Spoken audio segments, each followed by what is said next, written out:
बिस्मिल्लाहिर्रहमानिर्रहीम अस्सलाम वालेकुम। जी बच्चों, कैसे हैं आप लोग? सब ठीक हैं? अच्छा जी बच्चों, आज चैप्टर नंबर 6 को शुरू करते हैं और इसमें है सीक्वेंसेस एंड सीरीज़।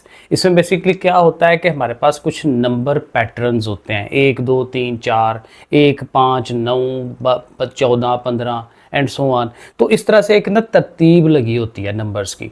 ठीक है, अब वो तरतीब जो है एक ख़ास अंदाज में लगी होती है। कहीं पे कभी कोई रकम उसमें प्लस हो रही होती है, कभी माइनस हो के अगली रकम बन रही होती है, कभी हर दफ़ा अगली जो रकम है ना वो स्क्वायर बन के बन रही होती है, कभी क्यूब बन के बन रही होती है। तो मुख्तलिफ तरह के पैटर्न होते हैं, तरीक़ाकार होते हैं, लेकिन एक सीरीज़ होती है नंबर्स की। तो उन सीरीज़ को, सीक्वेंसेस को वो हमने पढ़ना है, वो सारी चीज़ें हैं इसके अंदर। तो चलो इसको शुरू करते हैं। छोटी सी थ्योरी है, थोड़ा सा काम है कि सीक्वेंसेस और सीरीज। सीक्वेंसेस जो हैं वो देखें, उसकी कुछ एग्जांपल्स मैंने लिखी हैं, 5 11 17 23। तो देखें 5 से 11 कैसे बना कि उसमें मैंने 6 ऐड किया है। ठीक है, 11 से 17 कैसे बना, 6 उसमें जमा हुआ है, तो हर दफ़ा 6 6 उसमें जमा हो रहा है। अब यहाँ पे नीचे वाली में देखें तो 6 से 12, 12 से 24, तो हर दफ़ा देखें 2 से ज़रब हो रही है, मल्टीप्लाई भी हो सकता है। तो 2 से मल्टीप्लाई करेंगे ना 6 को तो 12, 12 को 2 से ज़रब दें तो 24 एंड सो ऑन, इस तरह से बन जाता है। तो इस तरह की बेशुमार जो है सीक्वेंसेस होती हैं। ठीक है, पहली बात तो ये। अब इसमें कुछ टर्में हैं जो हमें याद रखनी है कि जब भी ऐसे ये सीरीज़ दी होती है तो उसमें जो पहली चीज़ है उसको हम A1 कहते हैं, उसका नाम है। ठीक है, हमने उसको ए लिख के, स्मॉल ए लिख के और उसके साथ छोटा सा नीचे सबस्क्रिप्ट 1 लिखना होता है, A1 पहली रकम। ठीक है, इस तरह से। फिर इसी तरह से दूसरी रकम को A2 कहते हैं, अगली को A3 कहते हैं एंड सो ऑन, चलते चले जाते हैं। और इसमें एक बड़ी इंपॉर्टेंट टर्म होती है जिसको nth टर्म कहते हैं, nth रकम। nth रकम जो है ना बेसिकली एक उसका एक फार्मूला टाइप बन जाती है कि भाई कोई भी रकम फाइंड करनी हो, 10वीं 12वीं 100 वाली, 1000 वाली, तो वो जो nth का फार्मूला होता है ना कि an कौन सी रकम आई है। ठीक है, वो जो भी फार्मूला बना होता है वहाँ पे n की जगह वो वाली 100 200 300 लगाते हैं तो वो फाइंड कर लेते हैं। तो ये nth रकम जो है काफ़ी इंपॉर्टेंट हुआ करेगी आगे सवालों में। तो nth रकम भी जो है उसमें आती है। फिर an-1 का मतलब क्या होगा, उससे पीछे वाली एक रकम, nth रकम से एक पीछे वाली रकम। तो ये छोटे छोटे कंसेप्ट हैं जो आगे सवालों में इस्तेमाल होने हैं। फाइनाइट सीक्वेंस भी होता है और इनफाइनाइट भी होता है। फाइनाइट का मतलब यही होगा कि उसकी कुछ रकमें दी होंगी, 3 रकमें होंगी, 5 होंगी, 10 होंगी, लेकिन पता होगा भाई यहाँ पे एंड हो रहा है, तो जहाँ पे एंड हो रहा है वो फाइनाइट होंगी। और जो चलती चली जा रही हैं 3 4 रकमें लिख के आगे उसने डॉट डॉट लगा दिया है तो वो इनफाइनाइट सीक्वेंस होगा। ठीक है, वो इनफाइनाइट वाला है। फिर अभी जो हमने एक्सरसाइज करनी है ना उसमें वो इस तरह से कहना चाहिए, गिवन एक सीक्वेंस दिया हुआ है तो उसकी nth रकम फाइंड करें, ऐसे हो सकता है। या nth रकम दी हो तो उससे जो सीक्वेंस बनानी है, A1 A2 A3, जो पहली दूसरी तीसरी टर्म फाइंड करनी है वो भी हम कर सकते हैं। तो इंटर कन्वर्टेबल है। ठीक है, सीक्वेंस से हम nth टर्म बनाते हैं, nth टर्म से हम उसकी जो सीक्वेंस की टर्में हैं वो बना लेते हैं। तो इस तरह से काम चलता है। और लास्ट पे एक छोटी सी चीज़ वो बता रहा है कि ये जो हमारी प्रोग्रेशंस हैं या सीक्वेंसेस हैं, इनके 3 तरह की कैटेगरीज हैं। तो एक जो है वो अरिथमेटिक प्रोग्रेशन है, दूसरा ज्योमेट्रिकल है और तीसरा हार्मोनिकल है। अभी जो हमारी 6.1 एक्सरसाइज है इसमें कोई इन तीनों में से कोई नहीं है। अरिथमेटिक जो है वो 6.2 से स्टार्ट लेती है, उसके बाद 6.4 में जाके शायद ज्योमेट्रिक है, उसके बाद उससे आगे जाके हार्मोनिक है। तो इस पूरे चैप्टर के अंदर हमने इन्हीं तीनों को तफसील से पढ़ना है। लेकिन जो 6.1 वाली एक्सरसाइज है अभी वाली हमारी, वो जनरल है। ठीक है, उनमें इनके कोई फार्मूले यूज़ नहीं होने। तो चले एक्सरसाइज अब शुरू कर लेते हैं। तो एक्सरसाइज है हमारे सामने 6.1 और उसमें देखें पहला क्वेश्चन ये है, फाइंड द नेक्स्ट 4 टर्म्स। अगली 4 रकमें मालूम करें of each sequence, her sequence की अगली 4 रकमें फाइंड आउट करें। अब देखें ये जो सीक्वेंस है 12 16 20 और आगे सो ऑन, बस हर दफ़ा आपने ये देखना है कि इसमें तरतीब क्या है, रूल क्या है कि हर अगली रकम कैसे बनी, उससे अगली रकम कैसे बनी। अब हमारे पास ये 3 है तो इन्हीं तीनों से आइडिया लेंगे ना। तो 12 से देखें 16 है तो कितने का गैप है, 4 का। 16 से आगे 20 है तो आगे कितना गैप है, 4 का। तो सिंपल पता चल गया कि हर दफ़ा 4 4 उसमें ऐड हो रहा है। ठीक है। तो 4 इज एडेड एवरी टाइम, तो एक रूल आ जाता है हमारे सामने। अब अगली 4 रकमें इजीली फाइंड कर सकते हैं। 20 में 4 ऐड करें तो 24, 24 में 4 ऐड करें तो 28 एंड सो ऑन। तो नेक्स्ट जो पहली टर्म होगी हमारी वो ऐड करके 24, उससे अगली जो है 24 में 4 ऐड कर लें, थर्ड में फिर 28 में 4 ऐड कर लें एंड सो ऑन। तो ये देखें चारों रकमें हम इजीली उसको दे सकते हैं। इसी तरह नेक्स्ट वाले को देखें 3 1 -1। हर दफ़ा सिंपल आपने देखना है कि फर्स्ट से आगे सेकंड वाली कैसे बनी, कितना गैप है, क्या प्लस हो रहा है, क्या माइनस हो रहा है, या मल्टीप्लाई हो रहा है, या डिवाइड हो रहा है। तो वो कंसेप्ट हमें क्लियर करना होता है। सो 3 से 1 में जा रहा है तो समझें कि -2 हुआ है, 2 उसमें से निकला है। आगे देखें तो 1 से -1 हुआ है, तो इसमें भी देखें -2 करें, 1 -2 तो डेफिनेटली ये बनता है। तो इसका मतलब हर दफ़ा -2 ही आगे हम चलाते जा रहे हैं। So 2 is subtracted every time, ठीक है, to get the next term. तो फिर अगली रकम जो हमने -1 के बाद वाली लेनी है तो उसमें से भी -2 कर दें, तो -2 करेंगे तो -3। अब -3 से फिर -2 करें तो -5, -5 से -2 करें -7 एंड सो ऑन। तो ये 4 रकमें -3, -5, -7 एंड -9। जी, क्वेश्चन नंबर 2 है write down the first 3 terms. पहली 3 रकमें बनानी है of each of the following sequences हमारे पास मौजूद हैं। अब देखें जो पहला है, अब इसमें देखें जनरल टर्म है उसकी, nth रकम है an is equal to 3n+5। जब इस फॉर्म में हो तो काफ़ी आसान हो जाता है। उसने पहली 3 कहा है ना, तो पहली रकम फाइंड करनी है तो वो क्या आती है, n इज इक्वल टू 1, क्योंकि a1 कहते हैं ना उसको, तो यहाँ n a के साथ यहाँ पे 1 होना है। तो 1 कैसे होना है, जब आपने n को 1 लेना है। तो आपने सिंपली ये करना है कि जहाँ जहाँ n है वहाँ पे 1 1 आप लगा लें।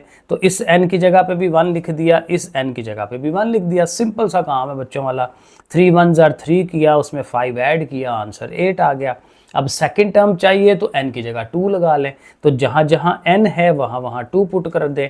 3 2s are 6, 6 और 5 11, फिर 3 लगा दें क्योंकि तीसरी टर्म चाहिए, तो 3 3s are 9, 9 और 5 मिलके 14, तो 8 11 और 14। ये देखें चारों हमारे तीनों आंसर्स जो हैं हमारे आ गए। तो सिंपल काम है इस तरह से। आगे जो लास्ट वाला है an+1। अब ज़ाहिर जो इन्फॉर्मेशन उसने देनी है उस इन्फॉर्मेशन के हिसाब से हम अपना आंसर बनाया करेंगे। अब an+1 is equal to 4an-7। बहरहाल जैसा भी रिलेशन है n तो आ रहा है ना बीच में, क्योंकि n के हिसाब से पहली दूसरी तीसरी हम इजीली बना सकते हैं। और साथ उसने देखें फर्स्ट टर्म भी दे दी हुई है, फर्स्ट टर्म 3 है, अब सिर्फ हमने सेकंड और थर्ड लेनी है। अब देखें आपने सिंपल ये करना है कि जैसे पिछले में भी n इज इक्वल टू 1 किया था, यहाँ पे भी n की जगह 1 लगा दें, तो इधर भी 1 लगाएं, इधर भी 1 लगाएं। तो वो देखें आगे हम लिखते हैं कि a1 हमारी जो थी वो 3 थी, और हम वो जो फार्मूला या उसने nth टर्म जो भी दिया हुआ है उस n की जगह पे आप 1 सब्स्टिट्यूट कराएं। तो देखें इधर भी n की जगह 1, यहाँ पे भी n की जगह 1। अब ज़ाहिर है ये 1 और 1 मिलके 2 हो जाएगा। अब a1 देखें यहाँ बना है, तो a1 की वैल्यू है हमारे पास ऊपर, वो 3 है, वहाँ पे आप 3 लगा लें, तो 4 3s are 12, 12 में से 7 माइनस करें तो 5 आ गया। तो देखें ये हमारी a2, क्योंकि इधर a2 बना है तो सेकंड टर्म बन गई। अब n की जगह 2 पुट करा दें, तो जहाँ जहाँ n था वहाँ वहाँ 2 लगाया। अब ये ज़ाहिर है a3 हो जाएगा, और a2 की वैल्यू ये 5 हमने फाइंड की हुई है, वो आप लगाएं। 4 5s are 20, 20 में से 7 माइनस किया तो 13।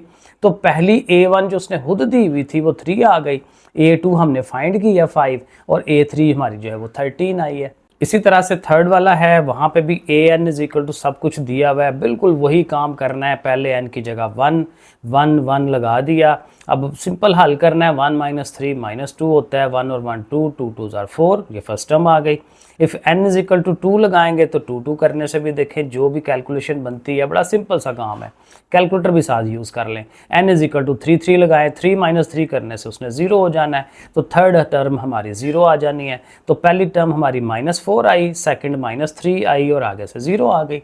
तो ये भी बड़ा सिंपल सा काम था। और फोर्थ वाले को भी देखें उसी रूल के हिसाब से हम उसको चलाते हैं। a1 - 1 दिया हुआ है और an+1 इज इक्वल टू, ये सेकंड पार्ट की तरह है, ठीक है, ये जो थर्ड वाला था वो फर्स्ट पार्ट की तरह था, तो उससे एक जैसे ही हैं। तो फिर वही बात n इज इक्वल टू 1 आप लगाएं इसके अंदर, ठीक है। तो इसमें यहाँ 1 लगेगा, यहाँ 1 लगेगा, ये देखें। तो अब ज़ाहिर है ये 2 हो जाएगा, 1 और 1 2, और a1 की वैल्यू जो दी हुई है -1 वो आप यहाँ सब्स्टिट्यूट करा दें, 2 में से 1 निकालें 1, और 3 को 1 डिवाइड करें तो वो 3 ही रहता है। फिर n is equal to 2 put करा दें, तो 2 पुट कराने से अब a2 बनेगा यहाँ पे। तो a2 की वैल्यू जो आपने 3 फाइंड की हुई है वो आप यहाँ पुट करा दें, तो 3/5। अब देखें ये हो जाती है, मैंने असल में एक और फाइंड कर दी थी n इज इक्वल टू 3 लगा के, क्योंकि 4 तो नहीं चाहिए ना, सिर्फ 3 चाहिए।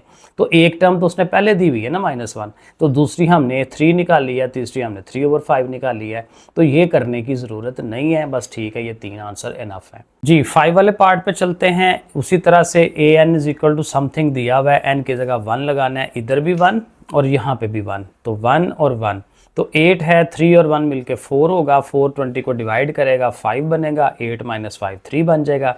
अब n की जगह बस 2 लगा दें, बस हर दफ़ा यही करना है, जहाँ n है वहाँ पे 1, वहाँ पे 2, बस ये ध्यान से कर लें, ठीक है। तो ये 2 लगाएंगे तो 5 बन जाएगा, 5 उसको डिवाइड करेगा तो हमारी 4 आ जाएगी वैल्यू। और एक और अगर हमने थर्ड फाइंड करनी है तो 3 लगा दें। अब यहाँ पे 6 है ओवर में, तो 6 उसको पूरा डिवाइड नहीं करता 20 को, तो एलसीएम ले लें, वरना कैलकुलेटर में भी सीधा सीधा हो जाता है। 8 - 20/6 लिखेंगे ना, वो डायरेक्ट आपको ये 14/3 या ये वाला आंसर दे देगा। तो बहरहाल अगर ऐसे ज़ुबानी करना है तो वही बात है कि 6 8048 होता है, 6 उसका एलसीएम है, 20 ऐसे ही, और उनको माइनस करें 28/6 और ये 2 के टेबल में डिवाइड करें तो 14/3। तो ये 3 वैल्यूज़ आ गई, 3, 4 एंड 14/3। ठीक हो गया। आगे चलें जी 6 वाले पार्ट पे। 6 वाला पार्ट में भी a1 दिया हुआ है उसने और बाकी ये रिलेशन दिया हुआ है, तो बस ठीक है, n की जगह 1 लगाएं, यहाँ पे भी 1, यहाँ पे भी 1। ठीक हो गया। अब यहाँ a1 बनता है तो उसकी वैल्यू 1 पुट करा दें, क्योंकि a1 पहले से मौजूद है। 3 1 3, 3 और 2 मिलके 5, 5 का स्क्वायर लेंगे तो 25। अब इसी तरह से n की जगह पे 2 पुट कराएं, ठीक है जी, 2 पुट कराते हैं तो ये 3 बन जाएगा, यानी ये हमारा ये 3 हो गया। और a2 की वैल्यू 25 यहाँ से पीछे से उठा लें, 25 मल्टीप्लाई करें 75 और 2 मिलकर 77, उसका स्क्वायर लेंगे तो 5929। मैंने इसको 79 कर दिया था तो वो पीछे जाहिर है फिर इस तरह से गलत हो गया। तो 5929, तो पहली वैल्यू 1, 25 और फिर उसके बाद 5929। और ये इसका 7 वाला पार्ट है, an is equal to -2n और सारे का स्क्वायर है। बिल्कुल सेम पैटर्न, n की जगह पे 1 लगाएं, इधर भी 1 लगाएं, 2 1 2 है, स्क्वायर लेंगे तो माइनस खत्म हो जाता है, 2 का स्क्वायर 4 आ जाएगा, तो ये पहली टर्म आ गई।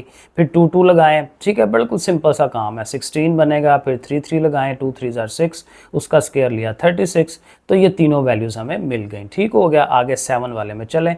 n की जगह पे फिर 1, जहाँ जहाँ n है, इधर है, इधर है, इधर है, बस ये ध्यान से लगाना है। तो हर की एक की जगह पे 1 1 लगा दें। -1 की पावर 1 -1 नहीं होता है, 1 का स्क्वायर 1 होता है, 7 1 7, 7 1 7, तो इस तरह से अल्टीमेटली -7। और जब हमने a2 यानी कि n की जगह 2 पुट कराना है तो देखें इधर भी 2, इधर भी 2, इधर भी 2, तो 2 2 लगाया, -1 का स्क्वायर अगेन +1 होता है, 2 का स्क्वायर 4 हो जाएगा, 7 4 28, 28 1 28। ठीक है। इसी तरह से थर्ड वाले की भी आप सिंपल कैलकुलेशन कर सकते हैं और वो तीनों वैल्यूज़ हमें मिल जाएंगी। तो ये हमारा क्वेश्चन नंबर 2 हो जाता है कंप्लीट। अब क्वेश्चन नंबर 3 क्या कहता है, an expression for the nth triangular number. एक नंबर है n लेकिन वो ट्राइंगुलर है, वो किस तरह से, वो आगे हम बताते हैं। तो बहरहाल उसकी जो nth टर्म है ना वो दी हुई है, तो आपको पता है जब nth टर्म हो तो उसकी कोई भी रकम फाइंड कर सकते हैं, बड़ा इजी काम है, पीछे किया हमने। Write down the 15th triangular number. तो 15th ट्रायंगुलर नंबर का मतलब वही बात कि 15वीं वैल्यू उसकी निकालनी है, n इज इक्वल टू 15 कर देंगे। और फिर कहता है make a triangle of dots by taking n is equal to 5, यानी 5 की वैल्यू लेके तो उसका डॉट का एक पैटर्न बनाने के देना है, वो मैंने एंड पे बनाया है। तो सिंपल हमने करना है कि जो nth टर्म है, tn कह लेते हैं उसको, कुछ भी नाम रख लें, वो है n इंटू n प्लस 1/2, क्योंकि ये उसने फार्मूला दिया हुआ है, इस फार्मूले को लिख लेते हैं। तो सिंपली n की जगह पे बस 15 पुट करा दें, इधर भी 15 15 15 और 15 और 1 मिलकर 16 होगा, 16 को 2 डिवाइड करेगा 8 आएगा। तो 15 इंटू 8 हम करेंगे तो 15 इंटू 8 कितना हो जाता है 120। तो ये एक पार्ट का आंसर बन गया। अब दूसरा उसने कहा था ड्रा करें, n इज इक्वल टू 5 लेना है। तो n इज इक्वल टू 5 का मतलब ये है कि चूंकि ये ट्राइंगल बननी है तो 5 रोज बननी चाहिए इस ट्राइंगल की। लेकिन किस तरह से कि पहले 1 डॉट, फिर 2 डॉट, फिर 3 डॉट, फिर 4 डॉट। तो वो मैंने बनाने की कोशिश की है, ये ज़रा छोटे छोटे बने थे, फिर मैंने इसको बड़ा किया है। तो पहले आपने ये दरमियान में एक डॉट लगा लेना है। ये देखें दोबारा बनाता हूँ मैं, ऐसे डॉट लगाया ना, तो दो, अब अगले जो 2 डॉट लगाने हैं ना, इधर और इधर लगाने हैं, उसके ऐसे साइडों पे, लेफ्ट साइड पे, राइट साइड पे। अब एक और डॉट लगाना है ना, तो इसको देखना है। तो इसको देखते हुए अगली रो जो बना रहे हैं, इससे थोड़ा सा इधर, इससे थोड़ा सा इधर, ठीक है। अब ये वाला जो है इससे फिर एक इधर, ठीक है। अब ऐसे देखें ना, वो ट्राइंगल टाइप बनती चली जाती है। अब इससे फिर एक इधर, फिर एक इधर, फिर एक यहाँ पे, एक यहाँ पे, ताकि 4 बन जाएं। फिर एक इससे थोड़ा सा इस साइड पे, इधर, यहाँ पे, इधर, इधर और इधर। ये देखें 5 बन गए। पहले में 1, ठीक है, दूसरे में 2, तीसरे में 3, 4, 5। तो ऐसे देखें ये ट्रायंगल सी बन जाती है। तो ये इस तरह से करके आपने बनाना है, ठीक है। तो ये बनाने का तरीका भी मैंने थोड़ा आपको बता दिया। तो सिंपल सा काम था इस सवाल में भी। Question number 4, write down the nth term of each of the following sequence. अब देखें सीक्वेंस दिया हुआ है और उसकी कहता है nth टर्म बनानी है। अब यहाँ आपने पहेली टाइप जो है ना उसको सोचना है कि ये जो चीज़ है ये क्या बन रही है। अब देखें 1 से 4 बन रहा है, तो उसमें देखें 3 का गैप है। 4 से 9 बन रहा है, तो इसमें तो 5 का गैप हो गया। अब उस तरह से प्लस माइनस करने से तो नहीं आइडिया हो रहा, ज़रब देने से भी नहीं हो रहा। लेकिन यहाँ देखें 1, 4, 9 ये बेसिकली स्केयर्स हैं। 1 किसका स्केयर होता है? 1 का। 4 किसका स्केयर होता है? 2 का। 9 किसका स्केयर है? 3 का। तो इसका मतलब ये स्केयर्स का पैटर्न बन रहा है। तो देखें ना, ऐसे करके थोड़ा पहेली टाइप उसको सोचना है कि वो चीज़ क्या बन रही है, कैसा सीक्वेंस बन रहा है, ठीक है। तो थोड़ा हल्का फुल्का सोचने से ही आइडिया हो जाता है, कुछ ज़्यादा डिफिकल्ट नहीं उसने सवाल देने, ठीक है। तो ऐसे वो एक सीरीज़ बन गई। तो इसका मतलब फर्स्ट टर्म में 1 है, सेकंड टर्म में 2 है, थर्ड टर्म में 3 है। तो फिर जो nth टर्म होगी उसमें इसकी जगह फिर क्या होगा? n होगा। और ऊपर स्केयर तो हर दफ़ा फिक्स है, तो फिर n का स्केयर जो है उसकी nth टर्म बन जाएगी। तो बस ये देखें 2 स्टेप के अंदर ही आंसर है। तो ये शॉर्ट सवाल है बेसिकली 2 नंबर वाला, क्योंकि इसमें जल्दी जल्दी आंसर जो है वो आना होता है। अब अगले को पैटर्न को देखें। पहली टर्म में सिर्फ 1 है, अगली टर्म में 1 + 2 है, उससे अगली टर्म में 1 + 2 + 3 है। यानी हर दफ़ा एक रकम उसमें ज़ायद हो रही है और उससे बढ़ भी रही है कि इसमें हाली 1, उसमें 1 के साथ 2 ऐड हुआ है। अब 1 के साथ 2 ऐड हुआ है, उसके आगे 3 ऐड हो गया। तो इसका मतलब जब हम nth टर्म में जाएंगे तो क्या होगा? 1 + 2 + 3 + 4 + 5 कहाँ तक जा रही होगी? n तक जा रही होगी। क्योंकि देखें सेकंड टर्म में एंड पे 2 है, थर्ड टर्म के एंड पे 3 है, तो nth टर्म के एंड पे क्या होना चाहिए? n होना चाहिए। तो देखें वो मैंने थोड़ा सा लिखा कि first term with single term है, उसमें एक ही है, सेकंड टर्म में 2 रकमें हैं, थर्ड टर्म में 3 रकमें हैं।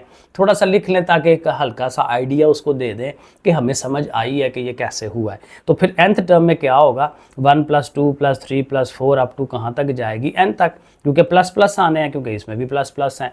तो ऐसे करके हम उसकी nth टर्म दे देंगे। अगले पार्ट पे चले। A1 B1, जो पहली टर्म है वो A1 B1 है, दूसरी टर्म है A2 B2, तीसरी टर्म है A3 B3। तो देखें सिंपली पैटर्न नज़र आ रहा है कि पहली में भाई देखें A और B फिक्स है, A और B हर टर्म में आने ही आने हैं, बस उनका जो सब्सक्रिप्ट है वो चेंज होता जा रहा है। पहली टर्म के अंदर 1 1 है, दूसरी में 2 2 है, तीसरे में 3 3 है। तो इसका मतलब क्या होगा? अल्टीमेटली जब nth टर्म पे जाएंगे तो वहाँ n n हो जाएगा, AN BN। तो सिंपल बस बन गई, ठीक है। तो साथ थोड़ा मैं असल में ये पहले ही मैंने लिख दिया है, इसको ना हमें एंड पे लिखना चाहिए, ठीक है। ये पहले छोड़ दें क्योंकि ये थोड़ा सा हल्का सा लिख दें। भाई फर्स्ट टर्म में ये बन रही है, सेकंड ये बन रही है, थर्ड ये बन रही है, तो एक पैटर्न उसको दिखा देंगे और उसके बाद फिर उसकी nth टर्म बनाएं कि ज़ाहिर है जी वो AN BN बननी है। तो आंसर ज़ाहिर है एंड पे दें, ये शुरू में नहीं देना चाहिए, ठीक है। तो पहले ऐसे लिख के तो फिर ज़रा, क्योंकि ज़ाहिर है कुछ ना कुछ तो स्टेप बना के देना है ना, 2 नंबर भी लेने हैं तो उसको पता तो चलेगा कि बच्चे को कुछ आता है, ठीक है। तो बहरहाल ऐसे करके तो x है, 2x² है, 3x² है। अब देखें फर्स्ट टर्म जो हमारी बन रही है वो x है, तो पीछे भी उसके 1 है, आगे भी उसके 1 है, पावर भी 1 है और उसका जो कोएफिशिएंट है वो भी 1 है। तो ठीक है, 1 और x की पावर 1, 2x2, 3x3। तो अल्टीमेटली पैटर्न नज़र आ रहा है कि इधर भी 1 2 3 है तो वो 1 n हो जाएगा, और इधर भी 1 2 3 है तो उधर भी n हो जाएगा, क्योंकि जैसे 3 है तो 3 3 आया, 2 है तो 2 2 आया, तो फिर जब n होगा तो n n आना चाहिए। तो देखें ये भी बड़े इजीली बन जाता है। 5 वाले की तरफ जाएं। A1 है, A1 + D है, A1 + 2D है। A1 देखें हर दफ़ा फिक्स है, हर रकम जो लिखनी है उसमें A1 ने आना ही आना है। तो जब nth रकम लिखनी है तो A1 तो आएगा ही आएगा। D ने भी आना है, लेकिन D के साथ पीछे क्या है, देखें यहाँ पे तो D है ही नहीं है। यहाँ जब D आया तो ये कौन सी रकम है, सेकंड टर्म।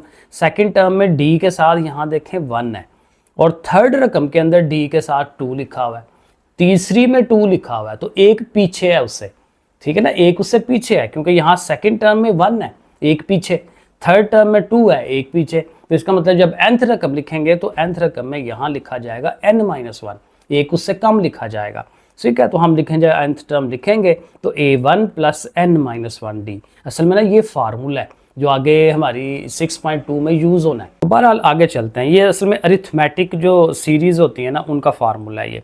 तो आगे चलते हैं जी, 6 वाला पार्ट A1 है, A1R है, A1R² है। तो अगेन देखें A1 फिक्स है, फर्स्ट टर्म के अंदर, सेकंड में, थर्ड में, सब में A1R है, लेकिन फर्स्ट वाली में R कोई नहीं है, सेकंड वाली में R है तो R की पावर 1 है, अगेन एक पीछे है, और थर्ड वाली में R का स्क्वायर है, अगेन एक पीछे है, क्योंकि 3 है तो वो 2 है।